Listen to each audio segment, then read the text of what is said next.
नमस्ते Bharat, WH news digital में आपका स्वागत है। मैं हूं विजय खौसे। आज के खबर के प्रायोजक है एश इलेक्ट्रॉनिक्स एंड फर्नीचर, वाड़ी, नागपुर। आइए सुनते हैं आज की पत्रकार परिषद। संध्याकाळ मी रेशम भोयर आमच्या भदंत हर्षबोधीन सरांसोबत 365 दिवस पुष्पहार अर्पण संकल्प समिती सोबत जोडलेली आहे। त्याची मी अध्यक्ष आहे। 365 दिवस पुष्पहार अर्पण संकल्प अभियान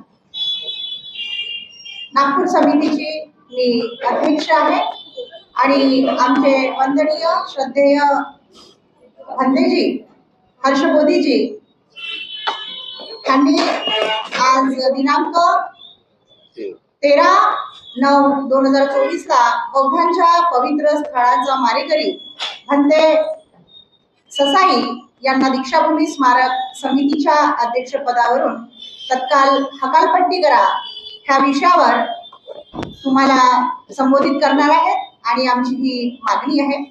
तुम्ही भदंत हर्षबोधींचं ऐकून घ्यावं ही नम्र विनंती। उपस्थित सभी इलेक्ट्रॉनिक मीडिया वर्तमान पत्र के सभी पत्रकार साथियों, आप सबका आज मैं मनपूर्वक स्वागत करता हूँ। और आज के जो पत्रकार परिषद का जो उद्देश्य है, हमारी 365 दिवस पुष्पहार संकल्प अभियान समिति की प्रेसिडेंट रेशम भोयर और सचिव ज्योति बेले और सभी सदस्य का मैं आप सभी को याद दिला दूं कि श्रीलंका से आए हुए अनागारिक धम्मपाल जी वो बुद्धगया में दर्शन के लिए आए थे। तब उन्होंने वो बुद्धगया की स्थिति देखी और उनको बहुत दुख महसूस हुआ, दर्द महसूस हुआ। और उन्होंने जो बुद्धों की विरासत है उसकी स्थिति को देखते हुए उन्होंने संकल्प लिया कि मैं ये बौद्ध गया का जो महाबोधि महाविहार है, बुद्धों को सौंपने के लिए मेरा जीवन समर्पित करूंगा। चाहे मुझे मृत्यु भी आए तो चलेगा, लेकिन मैं संघर्ष करूंगा। उन्होंने वो संघर्ष किया। उसके बाद में महाराष्ट्र से ही जो गिट्टी खदान पर रहते थे बनते संघ रक्षित और संघ बोधि करके भत्ते जी थे, उन्होंने 88 में पहली बार महाबोधि महाविहार का संघर्ष प्रारंभ किया कि जो महाबोधि महाविहार आज भी ब्राह्मणवादी हिंदू के कब्जे में है। उसके बाद में 92 में, इसके पहले 88 में ही भंते ससाई जी का आगमन भारत में हुआ। ये जापान से आए हैं। और उसके बाद में 92 को भारत के बुद्ध और भिक्षु संघ असंगठित होने के नाते ये जवाबदारी भंते ससाई जी पर दी गई। वो उनके अध्यक्ष रहे और उनके नेतृत्व में महाबोधि महाविहार की लड़ाई चलती रही, बिहार सरकार के विरुद्ध में, केंद्र सरकार के विरुद्ध में। मैं उसका साक्षी हूँ। मैं नेशनल चीफ सेक्रेटरी था भंते आनंद जी के बाद। कई बार सरकार के विरुद्ध धरने प्रदर्शन हुए, 5-5 लाख तक आए।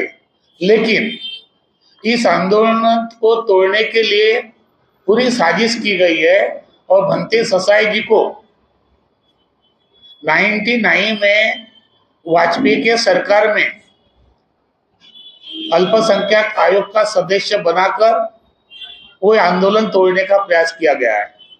और भंते ससाई जी आंदोलन के जो भी जितने भी लोग थे उनको विश्वास में नहीं लिया।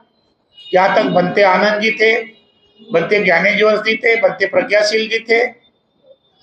आपको बता दूं, ये आंदोलन की वजह से पहली बार बौद्ध गया मैनेजमेंट कमेटी में 1949 एक्ट 1901 का जो एक्ट है उनके अनुसार 4 हिंदू 4 बौद्ध जिला गया का जो कलेक्टर है वो हिंदू रहना चाहिए और वो भी पदाध्यक्ष रहना चाहिए, ऐसा प्रावधान पारित है। पहली बार केंद्र सरकार ने 4 बौद्धों को उसमें शामिल किया और शामिल करने के बाद हमारी डिमांड थी क्या कि ये बौद्धों को बहुमत से देना चाहिए, लेकिन भंते ससाई जी को आमिष दिखाकर वाजपेयी सरकार के काल में उनको अल्पसंख्यक का सदस्य बनाया गया और आंदोलन को कमजोर किया गया।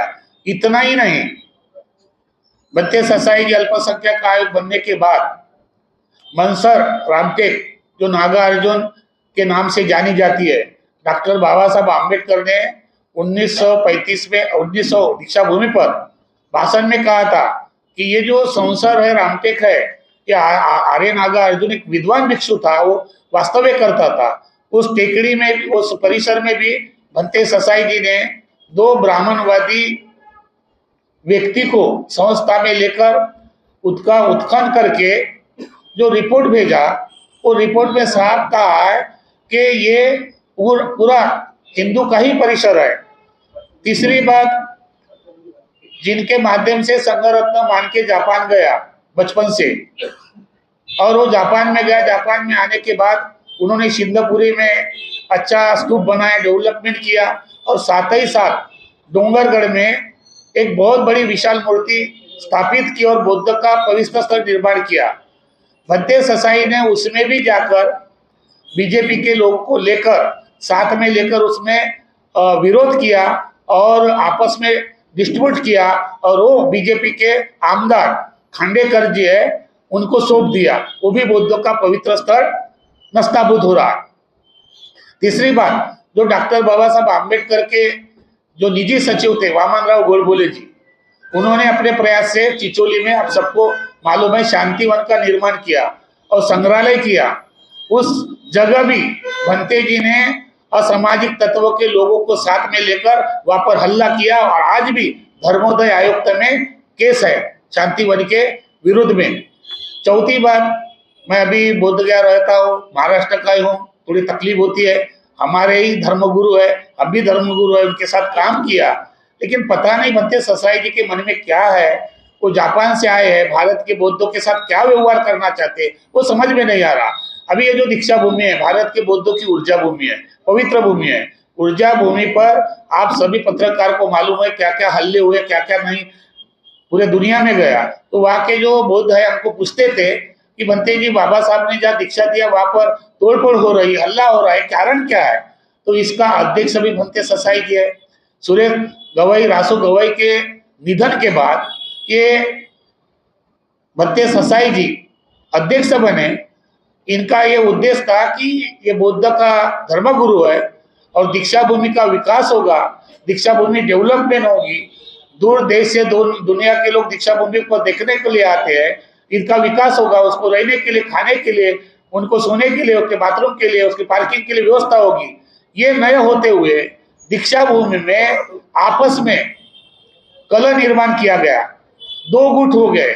एक गुट 9 लोगों का है, जिसमें से 12 लोगों की समेत ये 3 लोग केवल फुलझले, सुधीर फुलझले और उनके भाई आनंद फुलझले और भंते ससाई जी अपने इच्छा से, अपने हुकुमशाही से, अपने मन मर्जी से सारे काम करते हैं। और जो भी दीक्षा भूमि पर धम्मचक्र परिवर्तन दिन के अवसर पर जो कार्यक्रम होते हैं, तो वहां पर कोई भी देश के किसी भी भारतीय भिक्षु को सम्मिलित न करते हुए केवल अपनी मर्जी चलाते हैं और अपने तरह से सामाजिक धार्मिक कार्य में अटकला देते हैं। इसीलिए मेरी ये पत्रकार परिषद इसलिए है कि भंते जी है, आपको न्याय देने की आवश्यकता है, आपके अंदर करुणा होनी चाहिए, मैत्री होनी चाहिए। जो लोगों ने दीक्षा भूमि पर आक्रोश किया उसकी बात को समझना चाहिए, उनके मन को, उनके प्रश्न को उत्तर देकर उनको समझाना चाहिए और शांति का माहौल खड़ा करना चाहिए। आप तो बाहर से आए हुए हैं, आपको नागरिकत्व मिला, इस आधार पर नागरिकत्व मिला और भारत के ही बौद्धों के साथ ऐसा सौतेला व्यवहार करेंगे तो हम ये बर्दाश्त नहीं करेंगे। और हम चाहते हैं, आपकी उम्र का भी ध्यान है, हमने आपके साथ आंदोलन में काम किया है, मैं 13 दिन जेल में रहा है, आप अल्पसंख्यक आयोग का सदस्य होने के नाते मुझे पानी पिलाने के लिए नहीं आए हैं। आज वो वेदना होती है, तकलीफ होती है, वो बात छोड़िए, लेकिन दीक्षा भूमि की पवित्रता आपको दिखनी चाहिए। और इसलिए मैं चाहता हूँ कि दीक्षा भूमि के इस अध्यक्ष पद से जल्दी से जल्दी आपने इस्तीफा देना चाहिए और जितने भी बौद्धों के पवित्र स्थल है उनको आप ब्राह्मणों के कब्जे में न देते हुए भारतीय बौद्धों की जो विरासत है वो बौद्धों को मिलना चाहिए, ऐसी हमारी मांगनी है। 14 अक्टूबर धम्मचक्र परिवर्तन के दिन के पहले अगर ये समस्या हमारी मांगनी को पूरा नहीं किया जाता है तो मैं पूरे भारत के विभिन्न राज्य के भिक्षुओं को बुलाकर हम बहुत भव्य मोर्चा निकालेंगे। तब हम इसके जवाबदार बनते ससाई होंगे। इसलिए उन्होंने इस बात को ध्यान में देते हुए समाज के कुछ अच्छे संगठन, जितने भी बौद्ध संगठन, उनको प्रेसिडेंट, सचिव, जो विद्वान लोग हैं उसको बुलाकर एक कमेटी बिठाकर चर्चा करनी चाहिए और दीक्षा भूमि में आने वाले धम्मचक्र परिवर्तन के दिन पर किस तरह से बाबा साहब ने धर्मांतर किया उसका मैसेज दुनिया के लोगों के पास, बौद्धों के लोगों के पास जाना चाहिए। ये हमारी डिमांड है। मैं भदंत हर्षबोधी, माँ बोधि चैरिटेबल ट्रस्ट और doctor Ambedkar international Buddhist parliament का सदस्य प्रेसिडेंट हूँ और मैं बोध गया में रहता हूँ। आप अपने इस्तीफे की मांग की है, यदि मान लो बंदी जी की इस्तीफा नहीं दिया तो आपका अगला कदम क्या रहेगा? मेरा अगला कदम ये रहेगा कि समिति के जो भी लोग हैं, समिति में अच्छे लोगों की मीटिंग करा के, ये पब्लिक ट्रस्ट होना चाहिए और ये पब्लिक की डिमांड है, पब्लिक का सबका है, किसी एक व्यक्ति का नहीं है। एक कमेटी बिठाकर इसको सुचारू रूप से, मुझे लगता है पूरे भारत के विभिन्न राज्य से एक आदमी समिति में लेना चाहिए, 100-200 लोगों को लेना चाहिए, तो सबको काम करने का मौका मिलेगा और दीक्षा भूमि का नाम रोशन होगा। उसका बाइलाज हमने ITI के माध्यम से माहिती के अधिकार से मांगा है। अभी मुझे लगता है 28 तारीख का हेडिंग थी, लेकिन बनते ससाई जी के वकील आए, उन्होंने लिखित रूप से दिया कि तबीयत खराब है, हमको टाइम दिया जाए। फुल पावर अधिकार अध्यक्ष को ही है। हाँ, पूरा वही चलाते थे। सचिव सदानंद फुलझले नहीं रहे ना, अभी की बात बोल रहा हूँ मैं। अभी के इसमें भी जो है पावर जो है राजेंद्र का भी एक बात बताइए, बाइलाज हमारे पास नहीं आया है, लेकिन आपको इतना मालूम है कि सारे टोटल ट्रस्टी मेन ये दिया है कि सारे अधिकार अध्यक्ष ही दिया जाते हैं और सचिव। अभी आपको ये बात पता है कि पंडित जी ने अभी जो उनका कार्यालय है उसको अभी उन्होंने ताला लगाया, सील किया है। क्यों किया है आपको पता है? चलो मैं आपको बोलता हूँ क्यों किया है। उस दिन मीटिंग हुई है, आपको पता है, उस दिन मीटिंग हुई है, पहली बार 1 साल में मीटिंग हुई है और मीटिंग में सभी 9 सदस्यों ने आवाज उठाई और 15 मिनट में भत्ते ससाई जी चले गए और ताला लगा के चले गए। तो दीक्षा भूमि किसी एक की नहीं है ना, दीक्षा भूमि कोई भत्ते ससाई जी की थोड़ी ना है, हमारी भी है, हम जाना चाहते हैं। क्यों ताला लगाएंगे दीक्षा भूमि को? हाँ, क्या बोल रहे हैं? नहीं, मेरी किसी की बाजू नहीं, मेरे पर्सनल ये है, मैं किसी की बाजू नहीं ले रहा हूँ, जो सही है मैं सही रख रहा हूँ। मैं उसी से फिर क्या आप दीक्षा भूमि का आता है, कहा जा कोई हिस्सों में नहीं। आपने अभी का इस्तीफा मांगा, उसके बाद कौन बनेगा? अगर चलो इन्होंने इस्तीफा दे भी दिया तो कौन बनेगा? वो तो लोग भारत के जितने बौद्ध है, अम्बेडकर राइट बौद्ध है, मैं नहीं, मैं इच्छुक नहीं हूँ।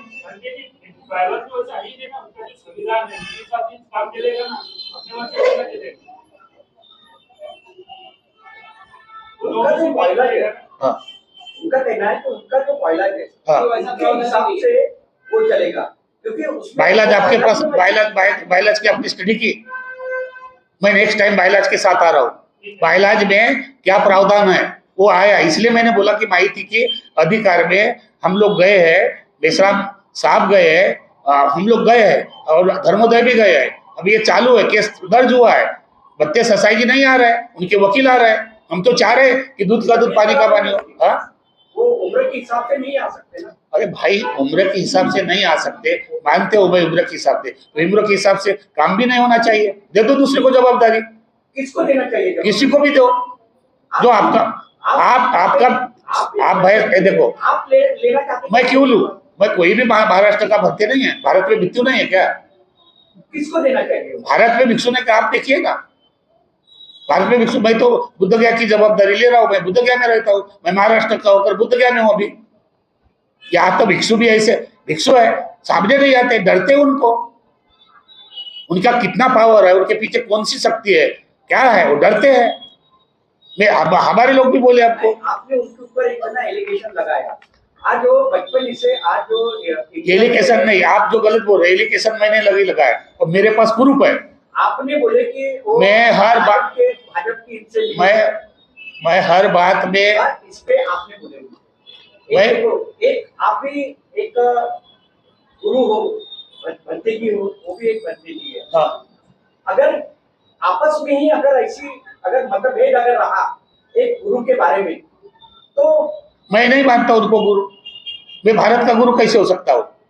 नहीं, इसके पहले बोले ना कि मैं मेरे हाँ, सम्मान दिया हुआ, लेकिन भारत के गुरु कैसे हो सकते हैं बताइए? आप जापान से आए, ये आया, लेकिन उनको नागरिकत्व मिल गया ना इंडिया का। अरे भाई दलाई लामा को भी मिला है, तो दलाई लामा भारत का गुरु होगा? कौन है? हाँ, भारत का बुद्ध का अभी तक वैलिड गुरु नहीं है संविधान के अनुसार। उन्होंने बोला है कि उनको भारत का, लेकिन उन्होंने तो कभी नहीं बोला। भाई नागरिक तत्व मिला है, वो ठीक है। हम ससाई जी के, मैं ये चाहता, आपने बोला कि उम्र है, उनको भी देखना चाहिए कि मेरी तबीयत खराब है, कोई अच्छा भिक्षु, विश्वास का भिक्षु देना चाहिए दीक्षा भूमि पर डेवलपमेंट के लिए। दीक्षा भूमि में जो यानी अफरा तफरी हुई, उसका जिम्मेदार कौन है? उसके जिम्मेदार कौन है? बच्चे ससाई जी है। ऐसे कैसे? मैं बोल रहा हूँ, इसके पहले अध्यक्ष होते क्या? मैं दिख रहा हूँ, जो अभी मेरे सामने है उसको दिख रहा हूँ, पीछे का नहीं दिख रहा हूँ। अभी वर्तमान में, अरे आप जो बोल रहे हैं ना रासो गवई थे, उसके तरफ क्यों जाऊंगा? अभी वर्तमान में जो अध्यक्ष है, इसीलिए सचिव है, इसके लिए मेरा आरोप है। अम्बेडकर कॉलेज में प्राचार्य या पूरा अम्बेडकर कॉलेज का देखिए ना, किसके हाथ में? पूरा कब्जा तो ब्राह्मणों का है। त्रिवेदी कौन है? जोशी कौन है?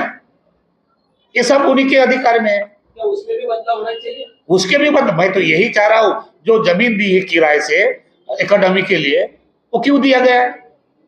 क्यों दीक्षा भूमि की जमीन किराए पर दिए जोशी को, त्रिवेदी को? हमारे बच्चे नहीं खेल सकते, हमारे बच्चे नहीं जा सकते? जो अभी बनाया समाज कल्याण विभाग ने, जो हाल गरीब लोगों के लिए, धार्मिक लोगों के लिए कार्यक्रम देने के लिए, वो कम पैसे में दिया, या तो 50-50 रुपए लिया। हम गवाह है, मेरे पास चिट्ठी पड़ी हुई है। अभी तो धम्मचक्र प्रवर्तन दिन मनाया जाएगा, तो आपको क्या लगता है? मैंने तो बोला समिति को कि इस बार मैं बुद्ध गया से आऊंगा और वहां पर केवल भत्ते जी रहेंगे, कोई राजनीतिक आदमी स्टेज पर नहीं रहेगा। बौद्ध महासभा ने ये कहा है ना, वो भाई आप कहा लाते यार, मैं तो बोलने दो, हर कोई भारतीय बौद्ध महासभा बोलेगी। अभी बीच में भीमराव जी आए थे कि हमारी जगह है, मैं सबूत, मेरे पास कागज है। अभी तक 4 महीने में लाना चाहिए भीमराव जी ने, हम उनके साथ जाते। कुछ भी यार, हवा में बात करने से कुछ नहीं है। हम जो बात बोल रहे हैं, भीमराव जी आप मुझे जानते हैं, अगर सच्चाई है तो मैं भंते ससाई जी को आह्वान करता हूँ, आमने सामने आए और डिबेट करें चैनल के माध्यम से, कागज के साथ। दोस्तों, खबर देखने के लिए आपका शुक्रिया। आज के लिए बस इतना ही, फिर मिलेंगे एक नए खबर के साथ। तो बने रहिए WS न्यूज के साथ। चैनल को लाइक करें, सब्सक्राइब करें, फेसबुक इंस्टाग्राम पर फॉलो करें, विज्ञापन देकर हमें आर्थिक सहयोग करें। धन्यवाद।